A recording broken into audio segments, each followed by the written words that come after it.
एक भगवी वस्त्र धारण केलेला माणूस हा केवळ कर्मकांडाच्या मार्गानं न जाता समतेला पूरक असणारं बसवलिंगाचं विचारांचं महत्त्व सांगत आप्पाजींनी सातत्यानं त्याचं नेतृत्व केलंय.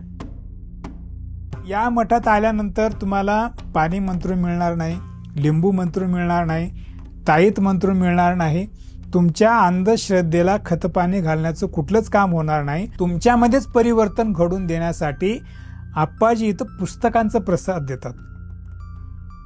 प्रत्येक वेळा त्यांना भेटताना त्यांच्या शालीनतेने भारावून गेल्यामुळं मला सहजच रयत शिक्षण संस्थेचे संस्थापक कर्मवीर भाऊराव पाटलांची आठवण आली.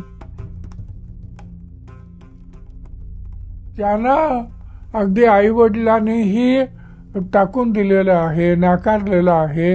अशा मुलांची आयुष्य घडवण्यामध्ये देखील सर्वांना आपल्या छातीशी कवटाळण्याची करुणा घेऊन काम केलेलं आहे. महाराष्ट्रामध्ये बसवण्णांचं कार्य आणि विचार दोन्ही जर पोहोचवायचे असतील तर ते हे मराठीमधनं पोहोचवलं पाहिजे. हे स्वप्न बघणारा एक महामानव म्हणून डॉक्टर बसवलिंग पट्टदेवरू यांच्याकडे बघावं लागेल. आमच्या दृष्टीनं बसवण्णांच्याकडे घेऊन जाणारा महत्त्वाचा व्यक्ती जर कोण असेल तर ते आप्पाजी आहेत.